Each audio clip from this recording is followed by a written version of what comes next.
Publicity అంటే ఏంటో అనుకున్నా, సిటీ అంతా వీళ్ళే. ఇంకా భార్యాభర్తలా కనిపించేలా చేస్తారనుకోలేదు. ఇలా అయితే ఎలా అండి? దూరం చేద్దాం అనుకుంటే అల్లుడికి దగ్గరైపోతుంది. ఇంకేంటి, మేమింకా కలిసే ఉన్నామని చెప్పడానికి రేపు ఎప్పుడైనా ఈ ప్రూఫ్ చూపించినా చూపిస్తుంది. పెళ్లి చెడగొడుతుంది. అంతవరకు వెళ్ళనేవనమ్మా. ఇలా ఏదో చేస్తుందనిపించే ఇందాకే ఓ ప్లాన్ వేసా. ఏంటి? ఆ అక్షరకు ఇక ఏ దారి దొరకకుండా ఈ లోపే మీకు రిజిస్టర్ మ్యారేజ్ చేయించేస్తా. రిజిస్టర్ మ్యారేజా?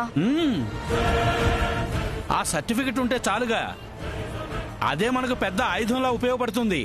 దాన్ని అడ్డం పెట్టుకొని ఏ ఆటైనా ఆడొచ్చు. ఇప్పుడే వెళ్ళి మన లాయర్ గారితో మాట్లాడదాం. పదండి.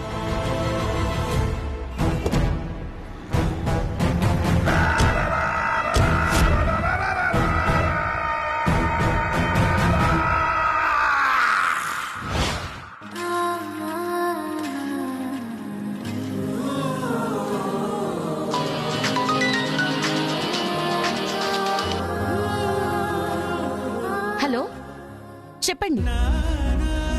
ఓ అవునా, ఓకే, చూస్తాం. ఎవరు? మనకి ఫోటోస్ తీశారు కదండి జ్యువెలరీ షాప్ వాళ్ళు. ఏం చెప్పారు? చూస్తామంటున్నావు. అది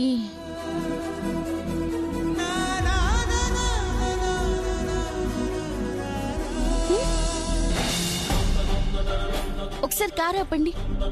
ఎందుకు? ఒకసారి కారు ఆపండి చెప్తాను.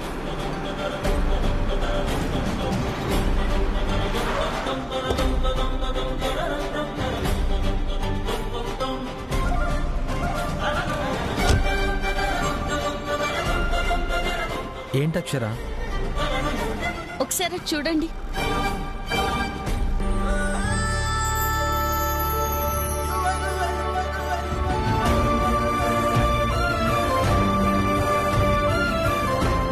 బాగున్నాయి కదండి?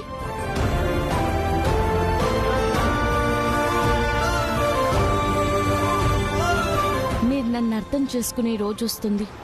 మనల్ని ఏ శక్తి విడదీయలేదు.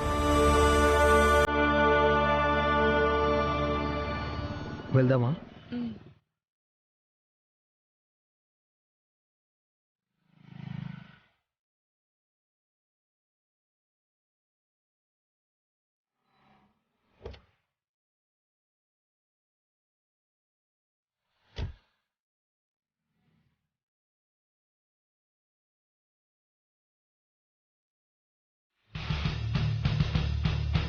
చెప్పండి లక్ష్మణ్ గారు, ఫ్యామిలీతో వచ్చారు, ఏమైందండి?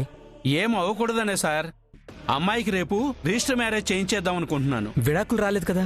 ఆవిడిచ్చేలా లేదు సార్. అందుకని రిజిస్టర్ మ్యారేజ్ చేసేస్తారా? ప్రాబ్లం అవుతుందండి. బుజ్జమ్మ గారింటి నుంచి ఎవరు ప్రాబ్లం చేయరు శ్రీధర్ గారు, అది పక్కా. ఇక అక్షరంటారా, చేసేదైతే ఎప్పుడో చేసేది కాబట్టి అట్నుంచి కేసులు పెట్టడాలు, ప్రాబ్లం చేయడాలు రావు. కాకపోతే మా అల్లుడికి దగ్గర అయ్యే ప్రయత్నాలు చేస్తోంది. ఒకవేళ అక్షరకి లా ప్రకారం వెళ్లే ఆలోచన రాకముందే రేపే రిజిస్టర్ మ్యారేజ్ చేసేసామనుకోండి, అప్పుడు అసలు ప్రాబ్లమే రాదు. ఇది విషయం. రేపే బుజ్జమ్మింటికి కోడలు, అరవింద్ బాబుకు భార్య, నా బిడ్డ అయిపోవాలి. ఆ ఏర్పాటు చేయండి శ్రీధర్ గారు. ఓకే లక్ష్మణ్ గారు. థ్యాంక్ యూ శ్రీధర్ గారు. కాకపోతే ఇప్పుడే మనం వెళ్ళి ఆ బుజ్జమ్మ గారికి బెయిల్ ఇచ్చి తీసుకురావాలి. ఆవిడే కదా రేపు పెళ్లిలో ఉండాల్సిన కీలక పాత్ర. రెడీ చేయండి శ్రీధర్ గారు. అలాగే లక్ష్మణ్ గారు. రేపు రిజిస్టర్ మ్యారేజ్ ప్లాన్ చేస్తున్నారా? అక్షర్కి చెప్పాలి.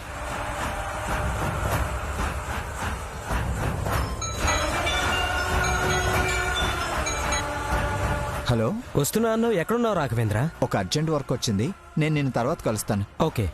ఓకే.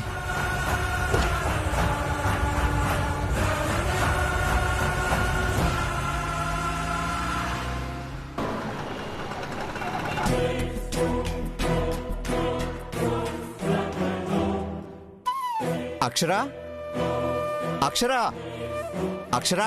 రాఘవేంద్ర, పిన్ని, అక్షరాన్ని పిలవండి, అర్జెంటుగా మాట్లాడాలి. ఇంట్లో లేదు రాఘవేంద్ర. ఏం జరిగింది? రేపు ఆ పెళ్లి కూతురు వాళ్ళు అరవింద్తో రిజిస్టర్ మ్యారేజ్ జరిపించడానికి ప్లాన్ చేస్తున్నారు పిన్ని.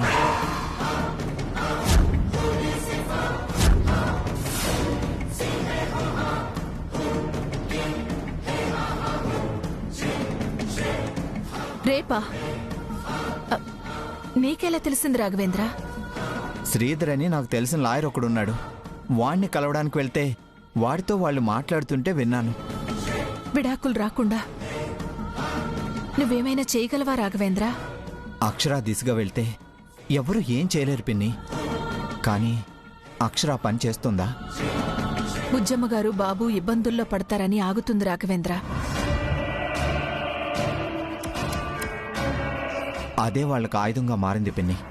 రేపు రిజిస్టర్ మ్యారేజ్ చేసేస్తే ఆ తర్వాత అక్షర్ కూడా ఏం చేయలేదు అనుకుంటున్నారు. మరిప్పుడెలా రాఘవేంద్ర? అరవింద్ ఈ మ్యారేజ్కి సహకరించకుండా ఉంటే ఆగుతుంది పిన్ని.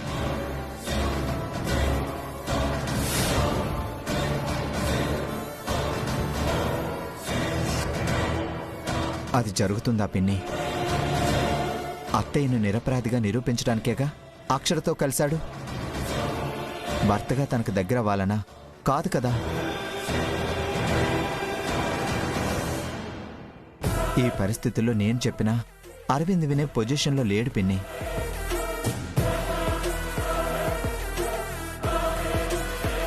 ఇంకో విషయం పిన్ని, అత్తయ్య గారిని కూడా రేపు ఈ పెళ్లికి సాక్ష్యంగా ఉండడం కోసం బెయిల్ మీద తీసుకొస్తున్నారు.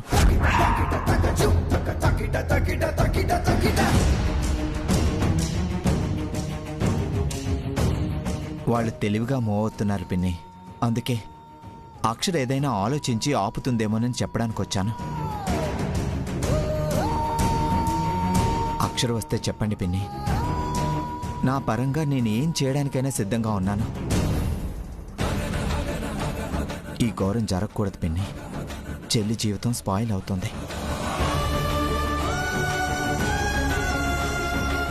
జరగకూడదు.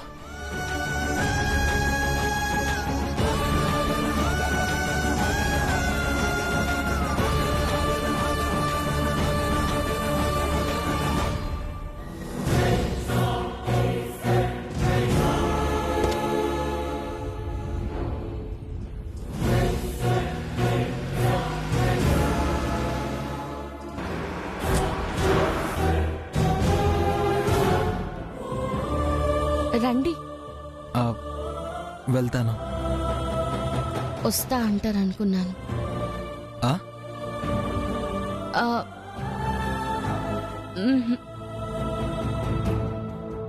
ల్యాబ్ వాళ్ళతో మాట్లాడుతూ ఉండు.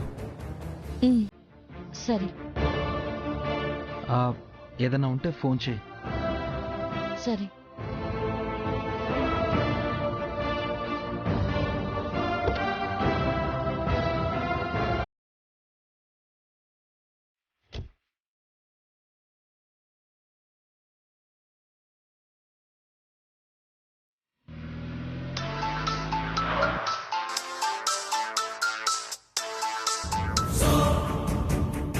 దుర్గా చెప్పరా.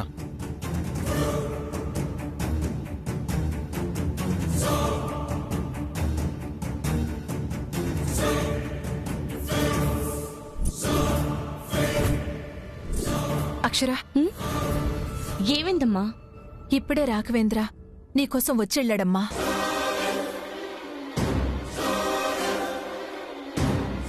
రేపు ఆ పెళ్లి కూతురు వాళ్ళు అరవింద్తో రిజిస్టర్ మ్యారేజ్ జరిపించడానికి ప్లాన్ చేస్తున్నారు పిన్ని.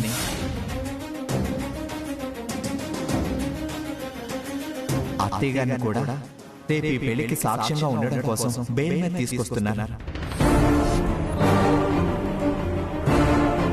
ఈ ఘోరం జరగకూడదు పిన్ని. చెల్లి జీవితం స్పాయిల్ అవుతుంది.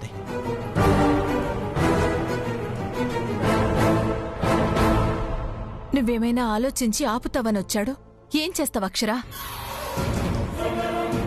నీ మంచితనం వాళ్ళకి చేతగానితనంలా కనిపిస్తుంది అక్షరా. విడాకుల వరకు వెళ్లవన్న ధీమాని కల్పిస్తుంది. అదే నీ జీవితాన్ని లాక్కోవాలన్న దారిని వాళ్లకు చూపిస్తుంది. ఇంక నువ్వు మేల్కోవాలక్షరా. ఇలాగే ఉండకూడదు. ఏం చేయమంటావమ్మా? నోటీస్ ఇప్పించి నా కుటుంబాన్ని బజారుకు లాగనా? నా వల్ల అవుతుందా? ఆ పని నువ్వు చేయలేవేమో కాని నేనైతే ఇదంతా చూస్తూ